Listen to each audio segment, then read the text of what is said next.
We're thankful for your continued viewership. Before we begin, tell us, where in the world are you watching from? We love knowing our global reach. Now, let's dive into today's story. Chapter 1. Foundation of Sand. Max Donovan had always believed family came first. At 48, he'd built his life around that principle. A successful construction business that transformed neglected properties into architectural marvels. A sprawling home in Oak Ridge's most prestigious neighborhood, and what he thought was a happy 20-year marriage to Victoria. Max hadn't come from money. The calluses on his hands told the story of a man who'd climbed from nothing, working construction sites from 16 until he saved enough to start his own company. His father had abandoned the family when Max was 12, leaving his mother to raise 3 children alone. The memory of her exhaustion after double shifts as a hospital janitor had fueled his drive. "You'll never be your father," his mother had told him on her deathbed 10 years ago. "You built something real." Victoria Barrett had been the daughter of wealth, the princess of Oak Ridge Country Club where Max had been hired to oversee renovations. Their meeting had raised eyebrows, the rough-edged contractor and the socialite. Her family, especially her mother Pamela, had never fully accepted him despite his eventual success. "New money is still new," Pamela would say within earshot at family gatherings, gin and tonic in hand. Their son Alexander, Alex, had been Max's pride. From the boy's earliest days, Max had been hands-on, attending every baseball game and science fair when Victoria claimed social obligations. He'd taught Alex to fish at the lake house, to change a tire, to stand up for himself. "Dad, you know why I work so hard?"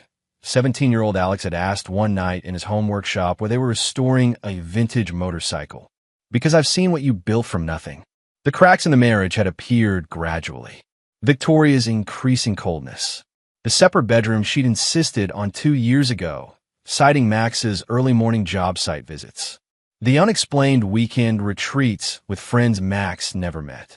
He'd buried himself in work, in raising Alex, telling himself things would improve after Alex graduated and left for college. 3 days before graduation, Max had been in his study reviewing contracts when his phone buzzed with a text from Alex. "Need to talk, Dad." "Don't tell Mom."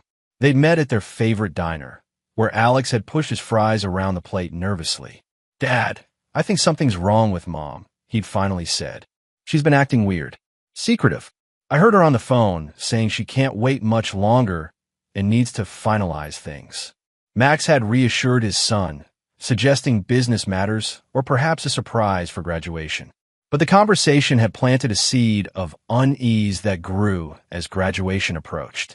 The night before the ceremony, Victoria had announced that her family would be attending in full force. "My mother wants to sit front and center," she'd said, not meeting his eyes. "She's bringing Uncle Howard and Aunt Liz too." "No problem," Max had replied, distracted by pricing a new development project. "As long as we're all there for Alex." He hadn't noticed Victoria's slight smile as she turned away, phone clutched in her hand. That evening, Max had received a strange email from his accountant, a routine notification about a significant withdrawal from their joint account. Thinking it a system error, he made a note to call the bank on Monday. The morning of graduation, Victoria had left early to help set up. Max had arrived alone to find the Barrett family occupying the entire front row, designer outfits, and expensive perfume marking their territory. "Sorry, no room for you," Pamela had said with a thin smile. Victoria saved these seats for family. The words had hit like a physical blow. For family. As if he weren't family at all. Chapter 2. The Revelation. The high school auditorium hummed with anticipation as families filed in for the graduation ceremony. Banners proclaiming "Congratulations, Class of 25" hung from the rafters, and the stage was decorated with the school's blue and gold colors. Max nodded stiffly at his mother-in-law's dismissal and retreated to find a seat near the back. From there, he could see Victoria in the front row, her sleek blonde bob freshly styled, whispering something to her sister Liz. They both glanced back at him and laughed. Principal Hoffman began the ceremony with a speech about bright futures. Max barely heard him, instead watching his wife. 20 years of marriage, and suddenly she felt like a stranger. She kept checking her phone, smiling at texts. When Alex's name was announcnced as valedictorian, Max's chest swelled with pride. The boy looked so grown up in his cap and gown, confident as he approached the podium.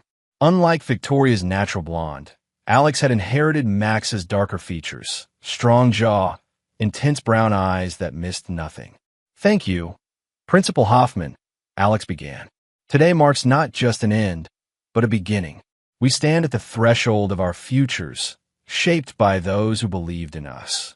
Max watched his son command the audience with natural charisma. The boy had his determination, but possessed a polish Max had never acquired.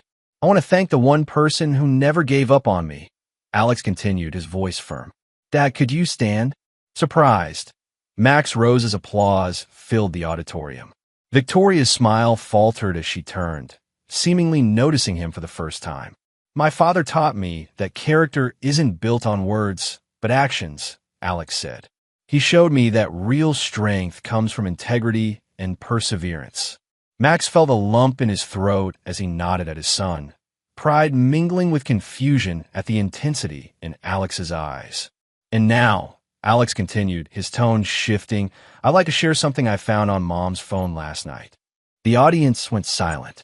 Victoria's face drained of color as she clutched her purse.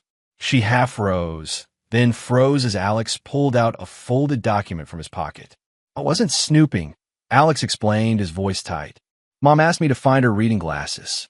When I picked up her phone to call it, a notification appeared." He unfolded the paper. It was divorce papers, already signed and dated yesterday. Gasps rippled through the audience. Victoria sank back in her seat, her sister gripping her arm. "But that wasn't all," Alex continued, his voice growing harder. "There were messages to someone saved as TR about plans for after graduation, about how they'd finally be free."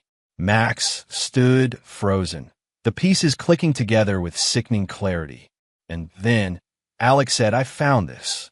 He tapped his phone, and suddenly the auditorium speakers blared with Victoria's recorded voice. "Once the divorce is filed, Max won't know what hit him. Tom's lawyer says we can get at least half the business since Max can't prove I wasn't instrumental in its success. The prenup is useless." "Alex!" Victoria screamed, lunging toward the stage. "Stop this right now." But Alex wasn't finished. He pressed another button, and a photo appeared on the graduation slideshow screen behind him. Victoria wrapped in the arms of a man Max recognized immediately. Thomas Reed, his former business partner who'd left the company 3 years ago. "The truth deserves to be heard," Alex said, his voice breaking. "Dad deserves to know before he's blindsided." Principal Hoffman hurried to the stage, attempting to regain control of the ceremony as murmurs erupted throughout the auditorium. Victoria's family closed ranks around her, Pamela shooting daggers at Max, as if he were somehow responsible for the scene. Max stood immobile, watching as his life imploded in public. 20 years. 20 years of marriage, ending not in a private conversation, but in a public execution. His eyes locked with Victoria's across the distance. For a moment, he saw not defiance, but fear in her expression. Good. Chapter 3. Scorched Earth. The hours following the graduation ceremony passed in a blur for Max. He remembered Principal Hoffman cutting the ceremony short, remembered the pitying glances from other parents, remembered Victoria being hustled away by her family without so much as a backward glance. Alex had found him in the parking lot, still in his graduation gown. "I'm sorry, Dad," he'd said, voice raw. "I couldn't let her blindside you. They were planning to serve you papers tonight at what was supposed to be my graduation dinner." Max had embraced his son tightly. "You have nothing to apologize for." Now, 3 hours later, Max sat in his home office, a glass of whiskey untouched beside him as he methodically reviewed financial records. The house was silent. Victoria hadn't returned, and Alex had gone to stay with his best friend Carson's family for the night, giving Max space. The betrayal cut deep, but something colder was taking hold in Max's chest. Something calculating. His phone rang. Gregory Winters, his attorney and poker buddy of 15 years. "Max, I heard what happened," Greg said without preamble. "Victoria's lawyer already called me. Thomas Reed's involved." "Tom," Max said flatly. My former partner, and apparently my wife's current one. They're moving fast, Greg continued. Filing first thing Monday morning. They're going after the company, Max claiming she was an instrumental silent partner all these years. Max laughed, a sound devoid of humor. She's never set foot in my office except for the Christmas party. There's more. They've been planning this for months. Victoria's transferred nearly $300,000 from your joint accounts gradually over the past year. And Reed's firm just won the Westridge development bid, the one you were counting on. Max's eyes narrowed. The Westridge project, a $40 million downtown revitalization his company had been pursuing for months. The pieces were falling into place. Tom had inside information from Victoria, had used it to undercut Max's bid. What do they expect me to do? Roll over? Apparently, Greg said, the amount they're demanding in the settlement is substantial. They seem to think you'll want to avoid a messy public court battle. After today's graduation ceremony, that ship has sailed, Max replied. Greg, I need you to secure everything. Business accounts, personal accounts, property deeds. Lock it all down tonight. Already on it, Greg assured him. But Max, Victoria's family has connections throughout this town. Judge Barrett, her uncle, I know. Max's voice was steel. They think they've won already. What are you going to do? Max looked at the photographs on his desk, his parents in front of their modest home, himself breaking ground on his first development, Alex's fishing trophy. Conspicuously absent, any photo of Victoria.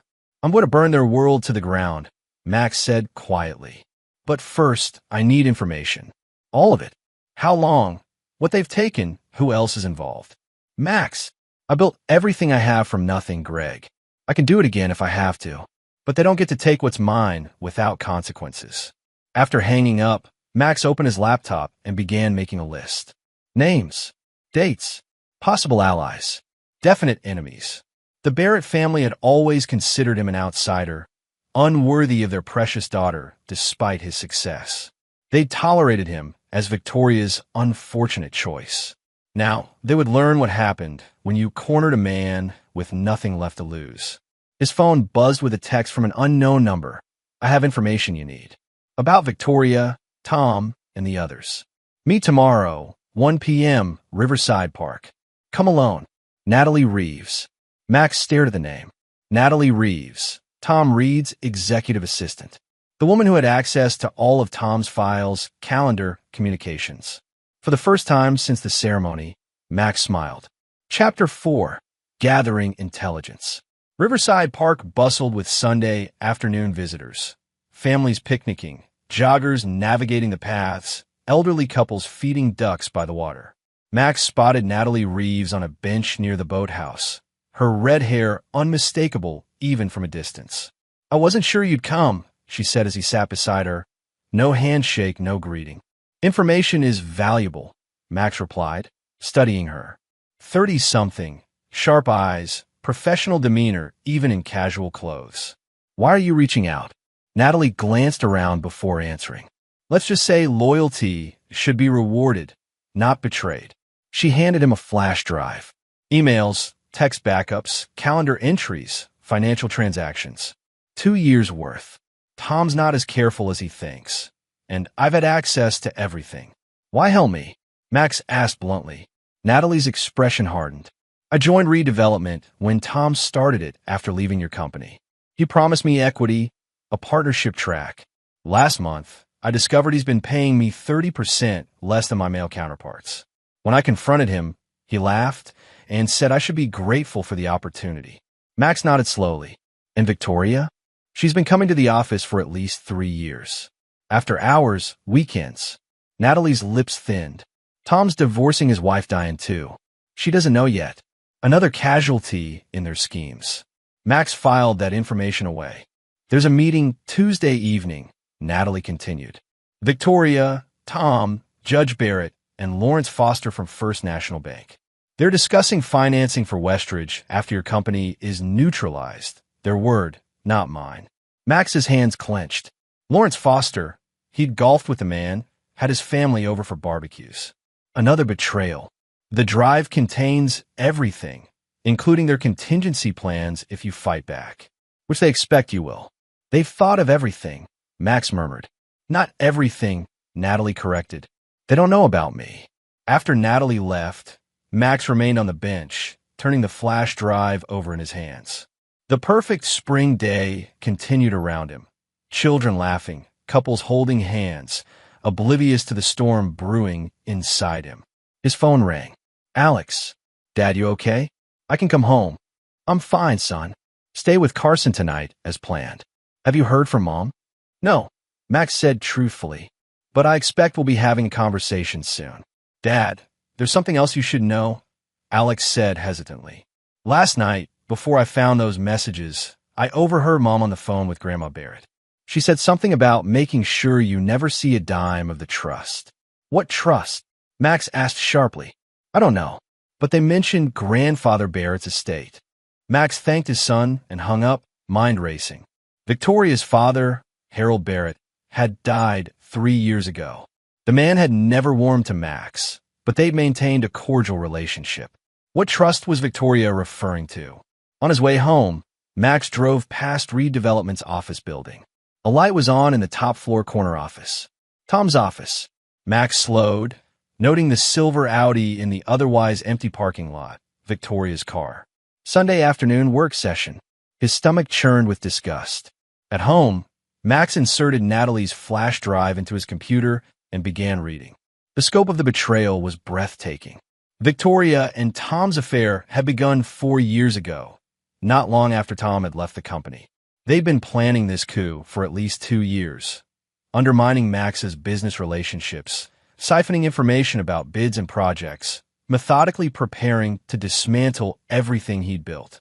But the most shocking revelation came in an email from Judge Barrett to Victoria from 6 months ago. The trust stipulation is clear. If Max contests the divorce or threatens the family reputation, we can invoke Clause 14b. Harold may have included him as a beneficiary, but the moral turpitude clause gives us leverage. Once the divorce is filed, the family trust allocation reverts to you entirely. Max leaned back, stunned. Harold Barrett had included him in the family trust? Victoria and her family had concealed this from him for 3 years, all while planning to cut him out entirely. Just then, the front door opened. Max closed the laptop and moved to the hallway. Victoria stood in the entryway, eyes red but chin defiantly raised. I'm here to collect some things, she announced, as if entering a stranger's home. By all means, Max replied coldly. Though I'm curious which things you consider yours, considering you're trying to take everything. Victoria flinched. You have no idea what you're talking about. And Alex had no right to tell me I was about to be ambushed, to warn his father about a conspiracy. Max stepped closer. How long, Victoria? How long have you and Tom been planning this? This isn't about Tom, she snapped. The Westridge Project. My clients. The Barrett Trust Fund I never knew about. All coincidences. Victoria's composure cracked. You were never supposed to be included in Daddy's trust. It was his senility talking. That money belongs to our family. And what am I? Max asked quietly. An outsider who got lucky, she hissed. My mother was right about you all along. Crude. Unrefined. You never belonged in our world. Max nodded slowly. Then I'll build my own. But Victoria? He stepped closer, voice dangerously soft. You and Tom and your entire family are about to learn what happens when you corner someone with nothing left to lose. Fear flickered across her face before she masked it with contempt. Fritz won't help your case, Max. We have everything in place. By this time next week, you'll be lucky to keep this house. After she left with her suitcases, Max returned to his office and picked up the phone. Greg, I need you to find someone. Diane Reed, Tom's wife. And I need everything you can get on Barrett Family Holdings, particularly Harold Barrett's trust. The game was changing. Max wasn't just fighting to keep what was his anymore. He was declaring war. Chapter 5, Alliance Formation. Diane Reed's house was smaller than Max had expected. A modest tutor in the older part of town, well-maintained but lacking the ostentation of new money. The woman who answered the door bore little resemblance to the confident socialite he remembered from company parties years ago. Her blonde hair was pulled back in a simple ponytail, her face free of makeup, eyes shadowed with exhaustion. Max Donovan, she said, surprise evident. I didn't expect. Please come in. The living room featured moving boxes stacked against one wall. A half-empty bookshelf. Signs of a life being dismantled. You're moving, Max observed. Downsizing, Diane corrected, offering coffee which Max declined. The house goes on the market next week. Tom says the maintenance is impractical now that it's just me. Max noted the bitterness in her voice. You've heard about the graduation ceremony? Small town, Diane replied with a humorless smile. Though Tom's version likely differs from reality. He hasn't told you about the divorce yet, Max said. Not a question. Diane's hand trembled slightly as she set down her mug. How did you? The same way I know about the Westridge project. About Victoria. About the Bear Trust Fund. Max held her gaze. I know everything, Diane. And I suspect you do too. Silence stretched between them. Finally, Diane moved to a desk drawer and withdrew a thick folder. Bank statements. Property transfers. Evidence of, what do they call it? Dissipation of marital assets. She pushed the folder toward Max. Tom thinks I'm still the naive faculty wife he married 15 years ago. He forgets I teach forensic accounting. Max raised an eyebrow. You've been gathering evidence. For over a year, Diane confirmed. But evidence means nothing without leverage. The Reed name carries weight in this town. His father was mayor, his brother's on the county board.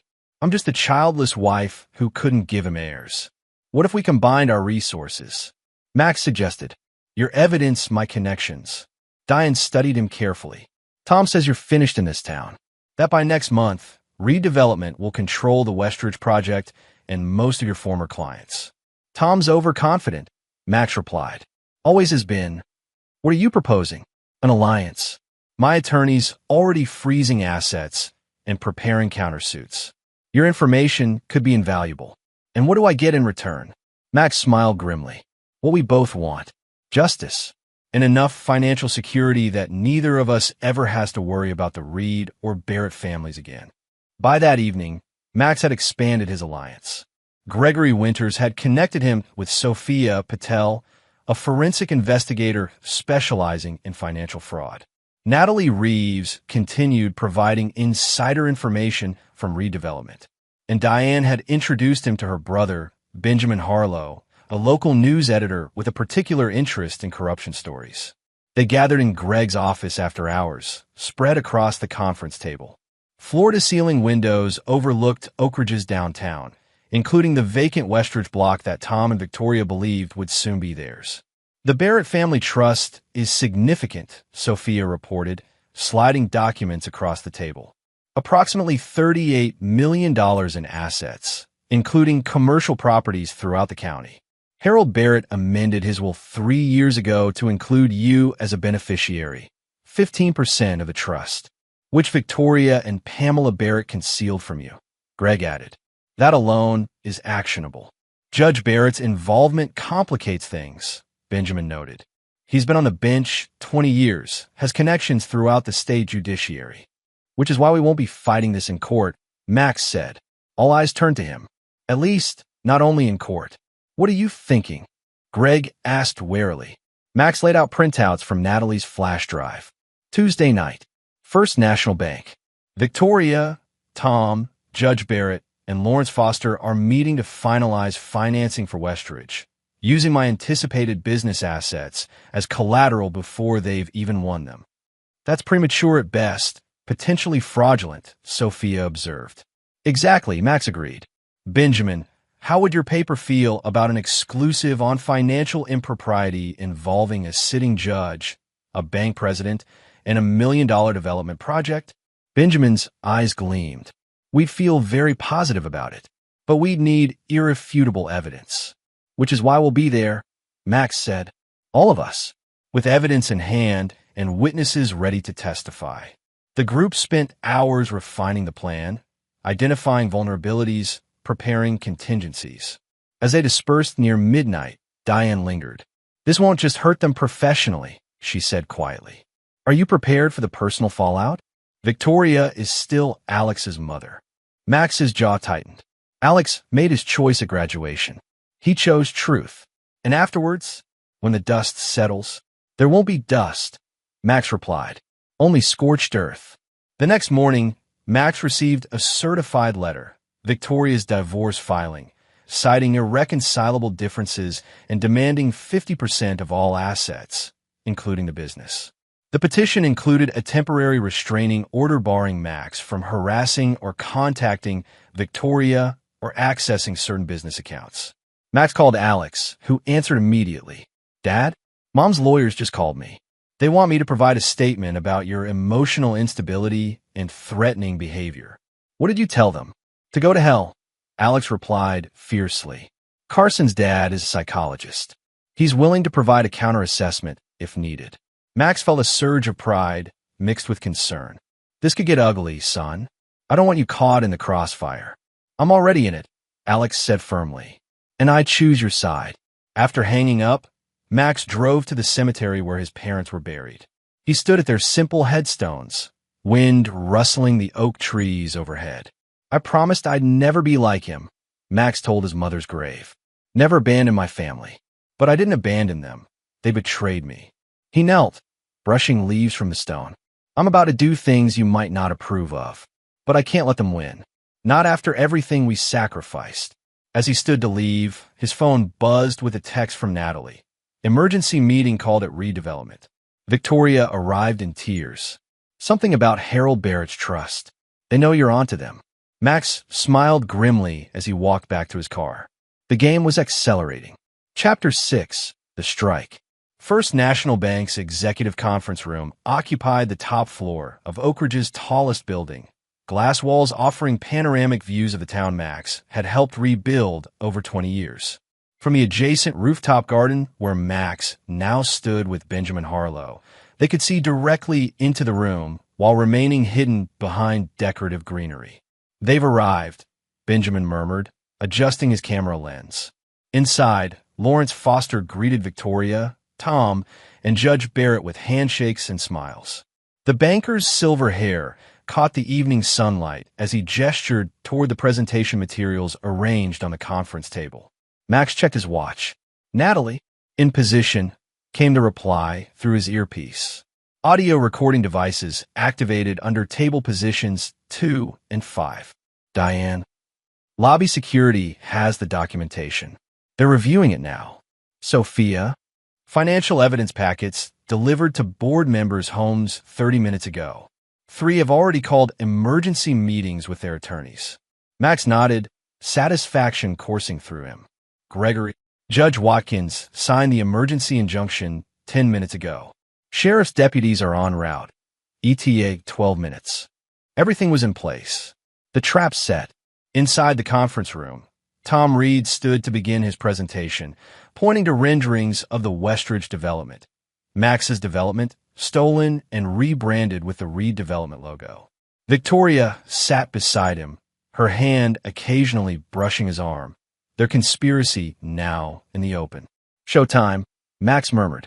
Benjamin's camera clicked rapidly, capturing Judge Barrett nodding approvingly at financial projections that hinged on assets they didn't yet possess. Lawrence Foster making notes on documents that presumed the transfer of Max's company valuation to secure the financing. Natalie's voice came through the earpiece. They're discussing the Barrett Trust now.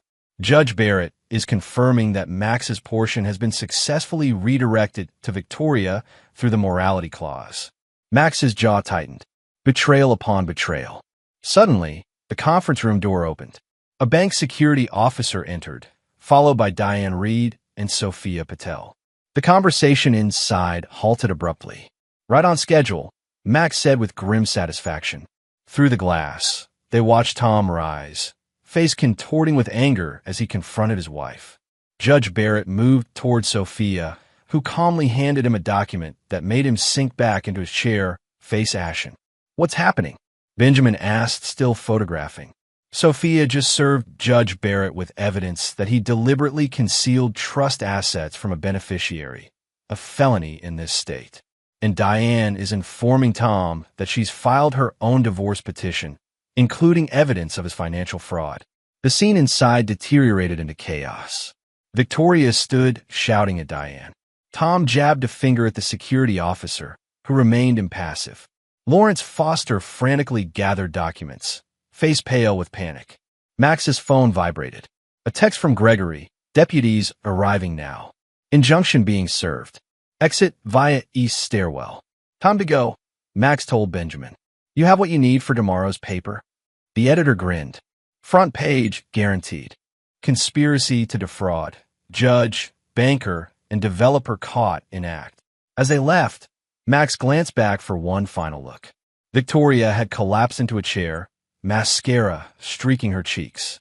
Their eyes met through the glass, and Max saw the moment she realized the architect of her downfall had been watching all along. He turned away without acknowledgement and descended the stairs. The next 48 hours unfolded with the precision of a masterfully orchestrated symphony. Benjamin's explosive front-page story sent shockwaves through Oak Ridge.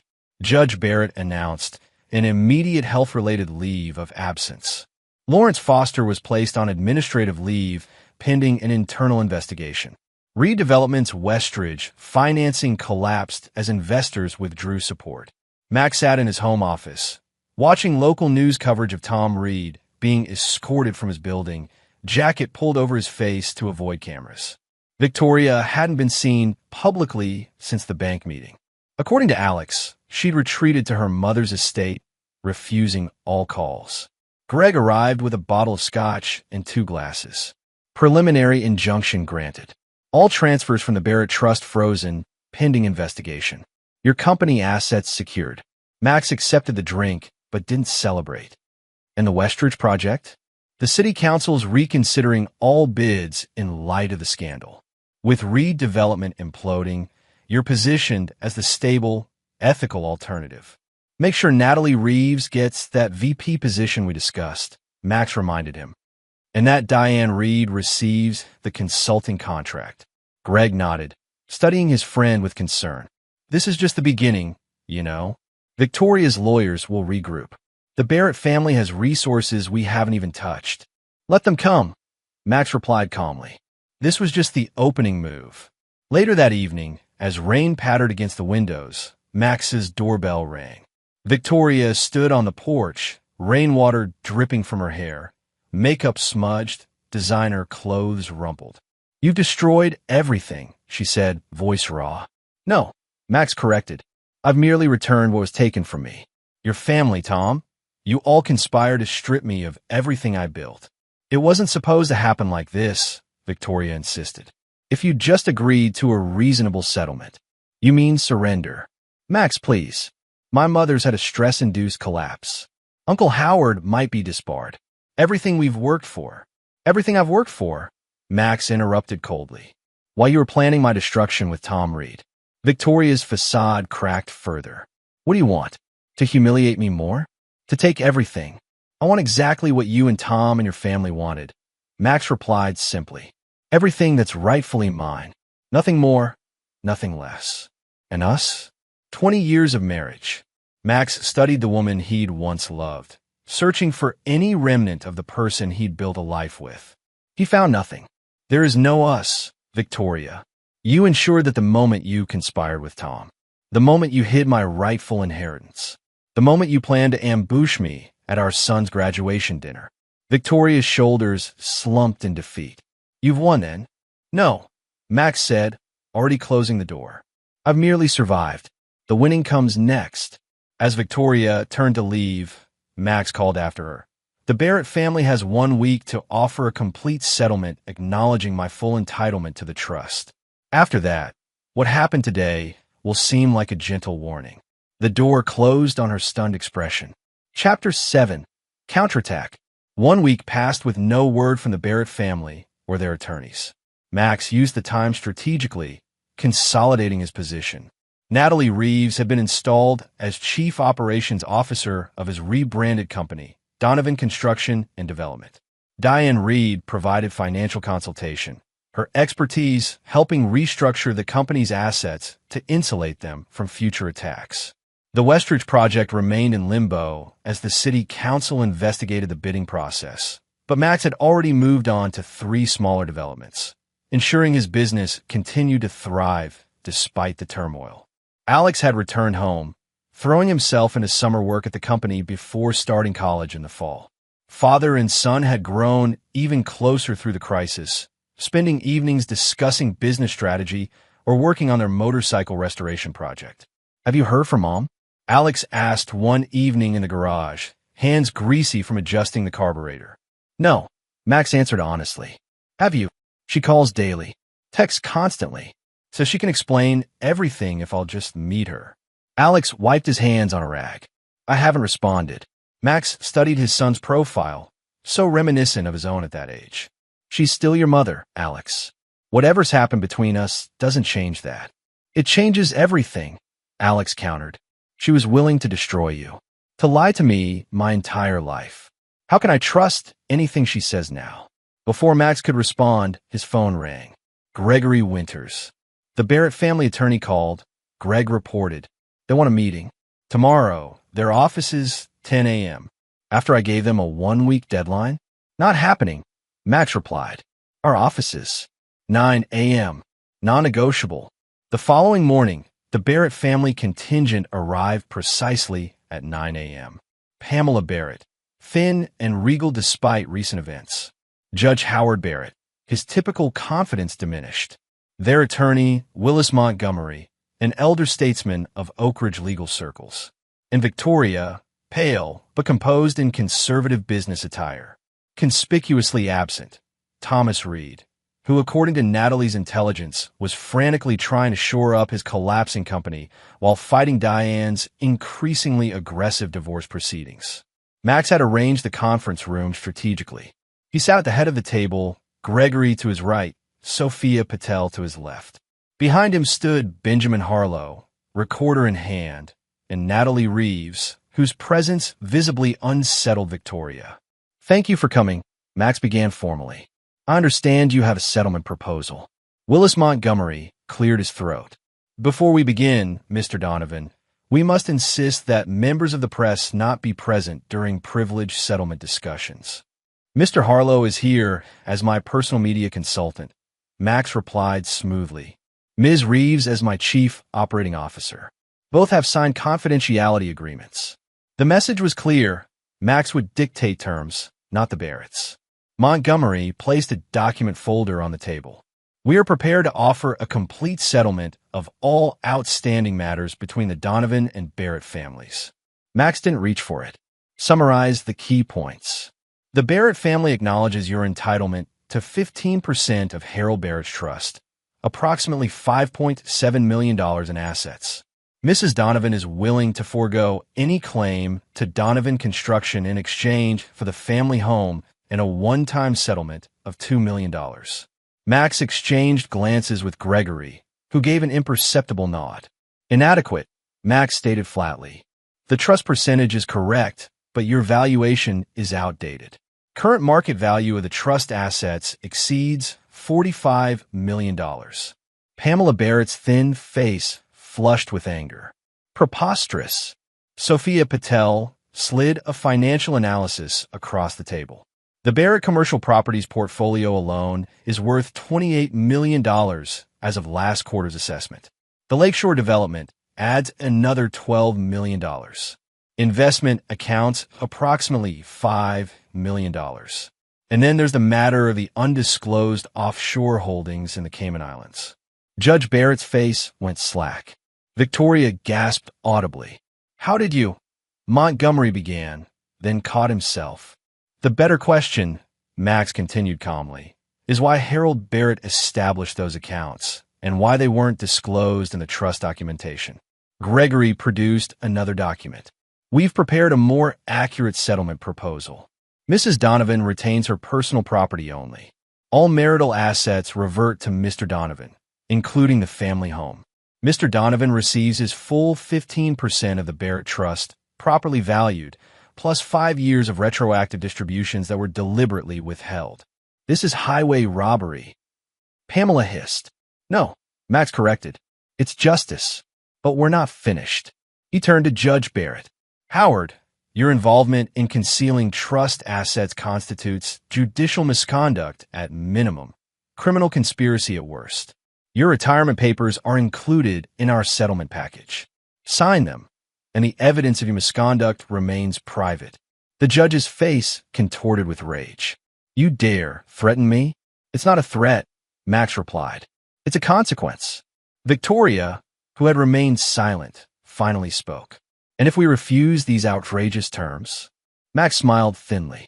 Then tomorrow morning, Benjamin's paper runs an expose on Harold Barrett's offshore accounts, their connection to 3 development projects with questionable permitting, and Judge Barrett's role in ensuring those projects faced no legal obstacles.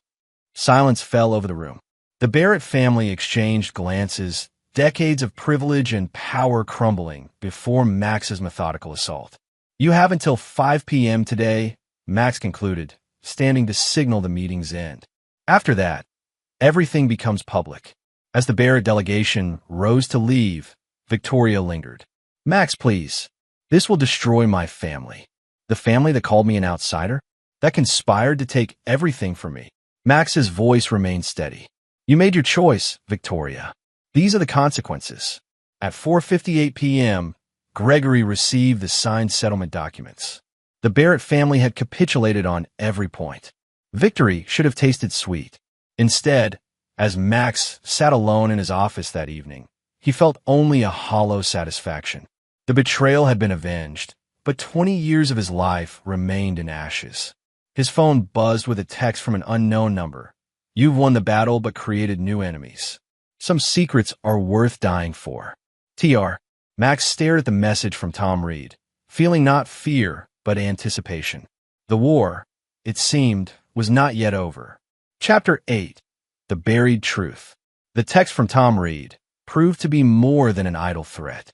3 days after the Barrett family settlement, Max arrived at a job site to find critical equipment vandalized, causing thousands in damages and weeks of delays. A week later, 2 key investors suddenly withdrew from a development project without explanation.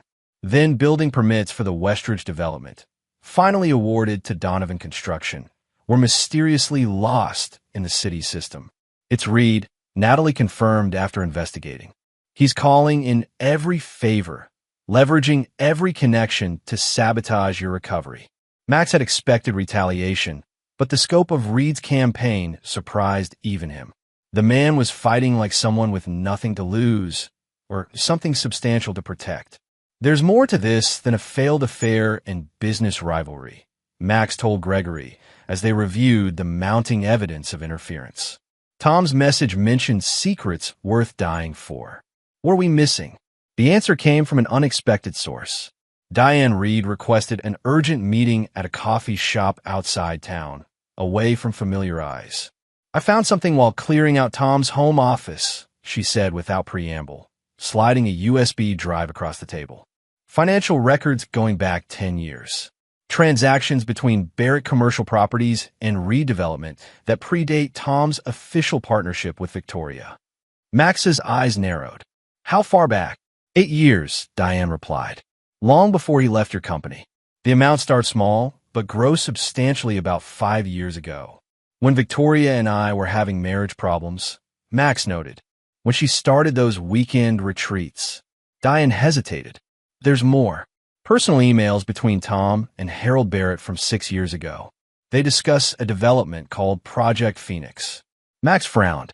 Never heard of it. Because it never officially existed, Diane explained. It was the code name for a land acquisition scheme. They were buying properties through shell companies before announcing major infrastructure projects that would increase land values. Using insider information from Judge Barrett about upcoming county developments, Max realized. Illegal insider trading, essentially. Exactly. The most recent was the Lakeshore Tract, purchased for $3 million through shell companies, rezoned with Judge Barrett's help, then sold to Barrett Commercial for $12 million.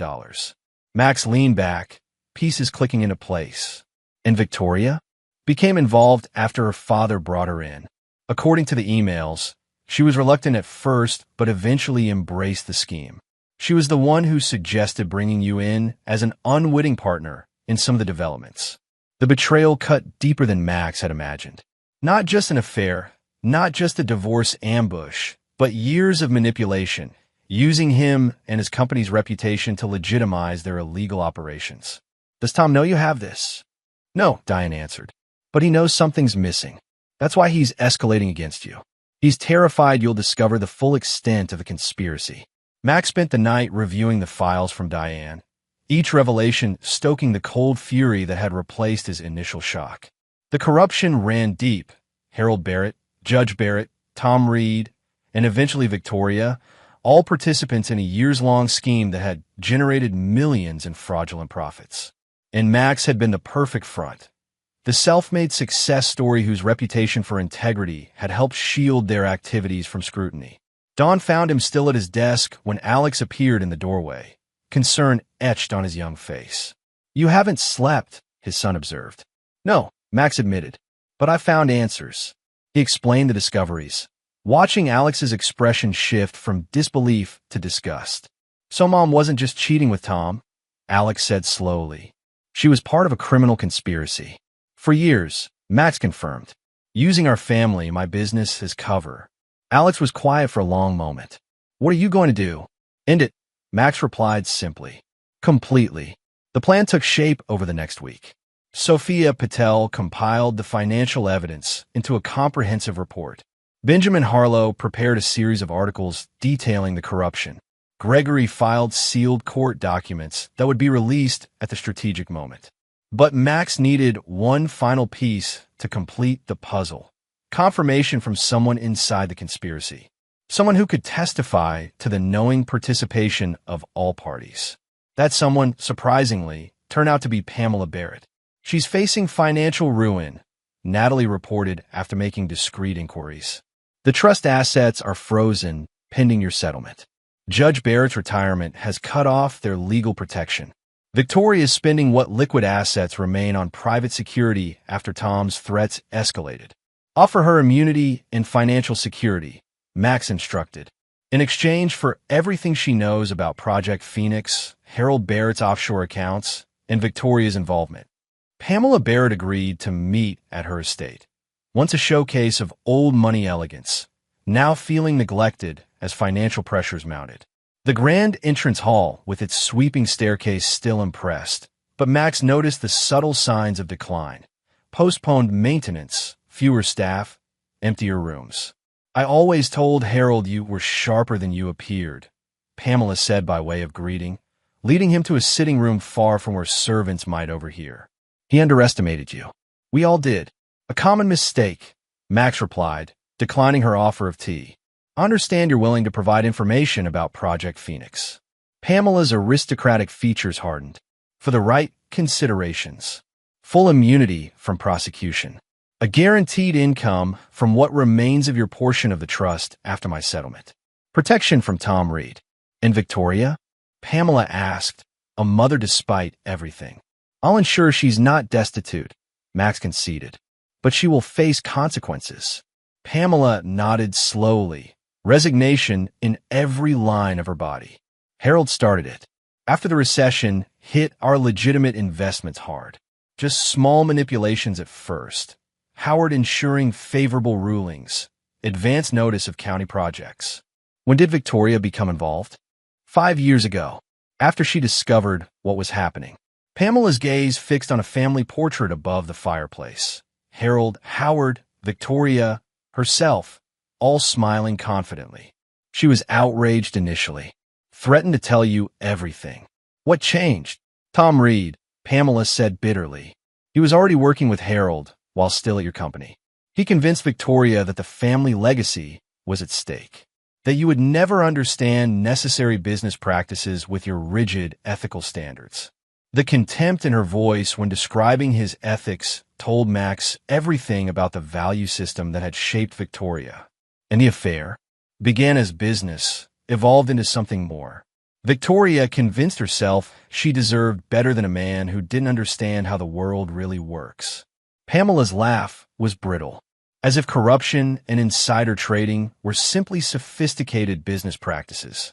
By the time Max left, he had Pamela's signed affidavit detailing the entire conspiracy. Names, dates, amounts, methods. The final piece of his retribution. That night, he called a meeting of his allies at his home. Gregory, Sophia, Benjamin, Natalie, and Diane gathered in his living room as he outlined the endgame. Tomorrow, everything goes public, Max explained. Benjamin's expose in the morning. Sophia's financial report released to state regulators. Gregory's sealed indictments unsealed. The fallout will be nuclear, Gregory warned. The Barrett name, redevelopment, half the county's business elite, all implicated. Good, Max said simply. What about Victoria? Diane asked quietly. Max's expression remained impassive. She made her choices. She lives with the consequences. Later, as the others departed, Alex joined Max on the back porch. Father and son sat in silence, watching the stars emerge over the property Victoria had tried to take. Will this be enough? Alex finally asked. Will it ever feel finished? Max considered the question carefully. It's not about feeling finished. It's about justice, about consequences for choices. And forgiveness? Some betrayals can't be forgiven, Max replied. Only survived. As if summoned by their conversation, Max's phone lit up with Victoria's number. After weeks of silence from his estranged wife, the timing seemed almost prescient. Alex saw the caller ID. Are you going to answer? Max stared at the phone, then declined the call. No. Whatever she has to say, it's too late. The phone immediately rang again. And again. On the fourth attempt, unease pricked at Max's consciousness. He answered, putting the call on speaker. Victoria's voice came through, shaking with terror. Max, help me. Tom's here. He has a gun. He says if I testify against him, he'll... Her voice cut off with a scream. Then Tom Reed's voice, slurred with alcohol or drugs. Should have minded your own business, Donovan. Some secrets are worth killing for. The call ended abruptly. Max was already moving, car keys in hand. Call the police, he instructed Alex. Tell them armed intruder at your mother's condo. Then call Gregory. Despite everything, Victoria was still Alex's mother. Still the woman he'd once built a life with. And Max Donovan was not a man who would leave anyone at the mercy of a desperate criminal, even someone who had betrayed him. The night had one final revelation to deliver. One final test of the man Max had become in the crucible of betrayal. Chapter 9. Ashes to Foundation. Max drove through Oak Ridge's darkened streets with focused intensity, hands steady on the wheel despite the chaos unfolding. Police sirens wailed in the distance, responding to Alex's call, but Max knew he was closer to Victoria's downtown condo than any patrol unit. His mind calculated coldly as he drove. Tom Reed was cornered, his business collapsing, his reputation in tatters, his illegal activities about to be exposed. A desperate man, possibly intoxicated, armed, and with nothing left to lose. The most dangerous kind of enemy. Max parked a block from Victoria's building and approached cautiously, staying in shadows. The luxury high-rise security system would normally prevent unauthorized entry, but Max still had the access code Victoria hadn't changed. Another oversight in her unraveling life. The lobby was deserted at this late hour. Max bypassed the elevator, too noisy, too obvious, and took the emergency stairs two at a time to the 14th floor. The hallway was silent when he emerged. No signs of disturbance. No curious neighbors investigating commotion. Outside Victoria's door, Max paused, listening. Muffled voices inside. Tom's aggression, Victoria's fear. The crash of something valuable breaking. Max tried the door handle. Locked. He stepped back, considering options. Breaking down the door would alert Reed, potentially escalating an already volatile situation. Waiting for police risked Victoria's life if Reed's desperation peaked. His phone vibrated silently. Alex. Police are 5 minutes out, his son reported in a tense whisper. Gregory's contacted a judge for an emergency warrant. Diane says Tom keeps a backup gun in his glove compartment. Stay put, Max instructed. I'm outside her door now. Dad, wait for the police. Max ended the call and dialed Victoria's number, switching his phone to silent immediately after. From inside the condo, he heard her ringtone, the chiming melody they danced to at their wedding 20 years ago. Tom's voice shouted, "Don't answer that." The distraction was enough. Max retrieved the emergency key Victoria had always kept hidden in a magnetic box behind the hallway fire extinguisher. Some habits never changed. The door opened silently on well-maintained hinges. Max slipped inside, cataloging the scene in seconds. Victoria pinned to the living room wall by Tom Reed, whose back was to the door. A handgun dangled from Tom's right hand as he shouted incoherently, his left forearm pressed against Victoria's throat. She saw Max first, eyes widening with a mix of terror and disbelief. Tom, lost in his rage, didn't notice. "Think I'll let you destroy me?" Tom was saying, alcohol heavy on his breath. "Everything I built, everything we planned." Max moved silently across the room, stopping only when he reached an antique floor lamp, a Barrett family heirloom Victoria had always prized. Without hesitation, he grasped its heavy brass base and swung. The impact sent Tom Reed crashing to the floor, the gun skittering under a sofa. Victoria collapsed against the wall, gasping for breath, red marks blooming on her throat. Tom rolled on his back, dazed but conscious, blood seeping from a gash on his temple. Recognition dawned in his eyes as Max stood over him. "Donovan," he slurred. "Should have known you'd play hero." "Not a hero," Max replied evenly, retrieving the gun from under the sofa. "Just finishing what you started." Tom's laugh held no humor. "Finishing? You have no idea what you've stumbled into. The Barretts, the development deals, that's just the surface. There's more. Things that would destroy this whole town if they came out." Victoria pushed herself upright, voice raspy from Tom's assault. "He's lying," Max trying to save himself. "Am I?" Tom challenged, eyes never leaving Max's. "Tell him about the Westbrook fire, Victoria. Tell him who really arranged it. Tell him why your father approved developments on land that should have been condemned." Max's grip tightened on the gun. The Westbrook fire, an apartment complex that had burned 8 years ago, killing 3 residents. The investigation had blamed faulty wiring. The property had been redeveloped by Barrett Commercial thereafter. Insurance fraud and involuntary manslaughter, Max realized aloud. Is that what Harold Barrett was hiding in those offshore accounts? Payoffs to inspectors? To investigators? Victoria's face had gone ashen. "Max, please." Sirens wailed outside, coming closer. Tom struggled to sit up, blood dripping down his face. "You won, Donovan. Destroyed me, destroyed the Barretts. But what will you tell your precious son when he learns his grandfather was a murderer? When he learns his mother knew about it all along?" Police pounded on the door, shouting instructions. Max looked at Victoria, this stranger he'd once loved, mother of his child, complicit in corruption beyond what he'd imagined. "Max," Victoria whispered, reaching for him. "It wasn't supposed to be like this. No one was supposed to get hurt in the fire. I never knew until after." "Save it for your statement," Max said, stepping away from her touch. "Tell the police everything, Victoria, every last detail, or I'll make sure Alex knows exactly what his Barrett heritage really means." The police burst in, weapons drawn, shouting commands. Max carefully placed the gun on the floor and raised his hands. "He saved my life," Victoria said immediately, pointing at Tom. "He's the one who broke in with a gun." Max stopped him. Hours later, after police statements and medical examinations, Max sat in his car outside the police station.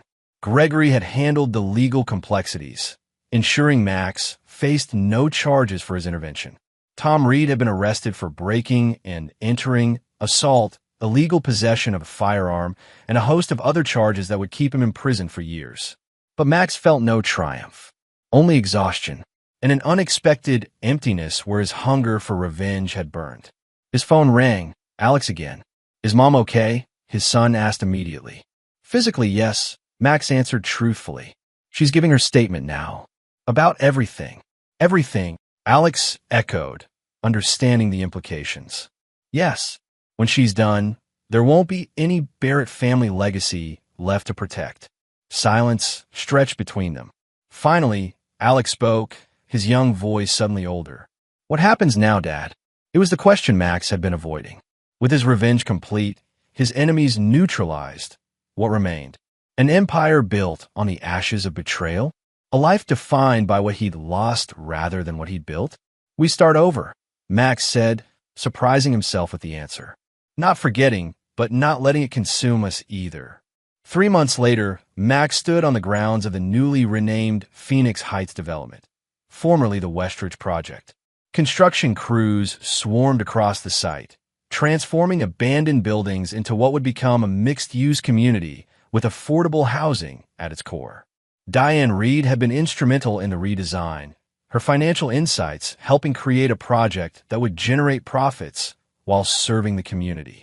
Natalie Reeves oversaw operations with impressive efficiency. Benjamin Harlow's newspaper had become a champion for transparency in local government following his Barrett expose. Victoria had avoided prison by cooperating fully with authorities, revealing the extent of the Barrett family's corruption. She'd moved to another state, maintaining limited contact with Alex through carefully monitored video calls. The divorce had been finalized without contest. Judge Barrett had not been so fortunate. Facing multiple federal charges, he'd accepted a plea deal but still faced years in prison. Pamela Barrett, true to her aristocratic roots, had fled to Europe before charges could be filed, leaving behind the family name and fortune she'd once valued above all else. Mr. Donovan, a young architect, approached, plans in hand. We've finalized the community center design. It incorporates those changes you suggested for the youth programs. Max reviewed the drawings and nodded approval. Perfect. And the scholarship fund? The Donovan Foundation paperwork is complete. The first scholarships will be awarded next fall. Alex joined them, having deferred college for a year to work alongside his father in rebuilding not just the business, but its purpose. At 18, he carried himself with a confidence beyond his years, tempered by the harsh lessons of the past months. The Barrett name will represent something different now. Alex had told Max when they decided to create the foundation using a portion of Max's trust inheritance. Something built rather than taken. As the architect departed, father and son stood surveying the construction site, a metaphor for their own reconstruction after the earthquake of betrayal. Any regrets? Alex asked quietly. Max considered the question carefully. The revenge he'd executed had been complete, devastating to those who'd betrayed him. He'd shown no mercy, accepted no excuses, forgiven no transgressions. He'd reclaimed everything taken from him and more. Yet the victory had revealed a truth he hadn't expected. The man who emerged from vengeance was not the same man who had entered it. Harder in some ways, perhaps wiser in others. No regrets, Max answered finally. Just lessons about what to build next and who to build it with. As they walked back toward the construction trailers, Max's phone buzzed with a text from Gregory. Final Barrett property auction complete. Trust dissolution finished. It's officially over. Max read the message, then deleted it without responding. Some chapters needed to be closed completely. The sun set over Phoenix Heights, casting long shadows from the steel frameworks rising from what had once been ruins. Not just a development, but a statement that from destruction could come creation, from betrayal, purpose, from endings, new beginnings. Max Donovan had lost a life built on false foundations, but in its place, he was constructing something stronger, something true, not forgiveness, never that, but perhaps finally freedom. And there you have it. Another story comes to an end. What did you think? I'd love to hear your thoughts in the comments below. If you enjoy this story, consider joining our community by subscribing. It means the world to us. For more stories like this one, check out the recommended videos on screen, and I'll see you there.